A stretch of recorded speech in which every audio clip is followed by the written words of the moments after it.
The coolest kid in school asked me if I wanted to go train surf.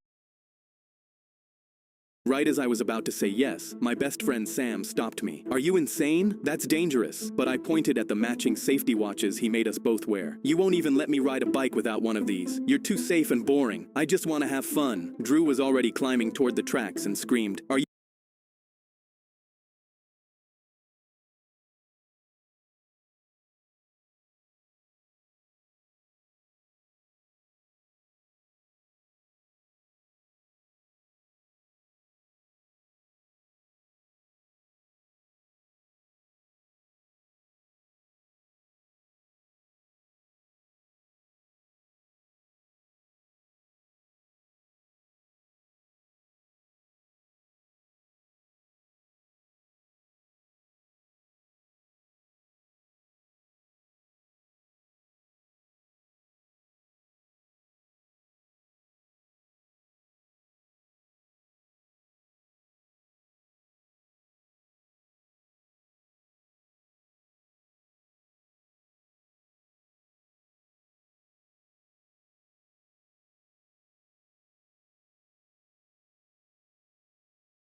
And I grabbed the ladder, my fingers shaking with every rung as I pulled myself to the top. The wind ripped past my face, and I'd never felt so alive. Drew was howling with laughter, and for a second, Sam's warning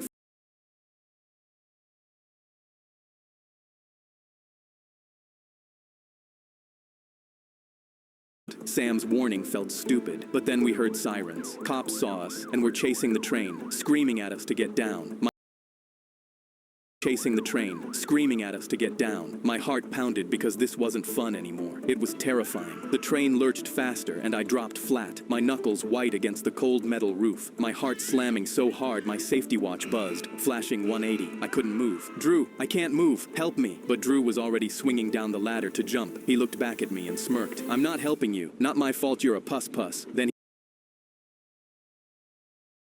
he leapt off the train and rolled into the grass, sprinting away. And right then, it hit me. He only cared about himself, and I was either going to die or get arrested. I reached for the ladder, but my sweaty grip slipped. I fell off, and everything went black. When I woke up, I realized I was in a ditch far outside the city, my body broken and bleeding. The train was long gone. I was completely alone, and no one knew where I was. I thought I was going to die, but then I heard footsteps running towards me. It was Sam, out of breath. "I thought you were dead. What the hell happened?" I almost cried of relief, but I was confused. "How did you even find me? I'm so far away." Sam pointed at my watch. "Your watch showed your heart rate spiked to 180 and then flatline movement. I tracked your location and came as fast as I could." I was in shock. The watch I made fun of was the one that saved my life. When I finally arrived at the hospital, I told Sam, "You were right. Drew only cared about himself. What happened to him anyway?" Sam laughed. "He's cooked. The cops arrested him when he jumped off the train. We dabbed each other up, and I never called him boring again." I climbed up to my treehouse for the third time that week, and my Charizard was gone again. The card binder was open on the floor exactly how I'd left it, except the slot in the middle was empty. My mom didn't even look up from her laptop when I came inside. "Honey, just lock the trapdoor next time." But I'd locked it the last 3 times, and they kept finding a way in. I went to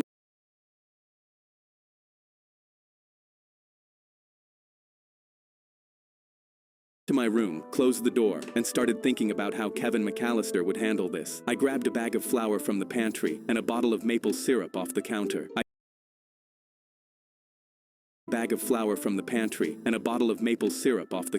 I dumped half my sister's craft drawer of pink glitter into the syrup bottle and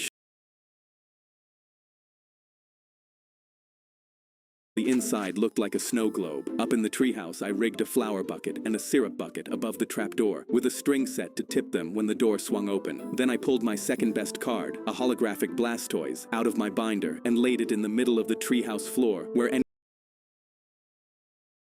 I climbed back down, walked across the yard, and waited behind the oak tree. 20 minutes later, I heard the back gate creak open and 2 voices coming up my driveway. The taller one started up the ladder first. He poked his head through the trapdoor and froze. Dude, his holographic Blastoise is just sitting there." The other one shoved past him to climb up. I heard the trapdoor slam open against the floor. A cloud of white flour exploded out of the treehouse window. Both of them came stumbling onto the platform laughing. "Bro, that's it? That's all he had?" They were still wiping flour off their faces glass when the second bucket tipped and the syrup glitter dumped down on top of them. They froze. The taller one wiped at his shirt, and a streak of pink glitter spread across his whole chest. He wiped it again, and it spread further. They scrambled down the ladder and ran straight out of my backyard with glitter falling off them in trails, all the way down the main road through the neighborhood. I climbed up to my treehouse, picked my Charizard up off the grass below, where one of them had dropped it, and slid it back into my binder. They couldn't tell their parents what happened without admitting where they'd been. I told my doctor I was having terrible stomach pain, and he replied, "It's probably..."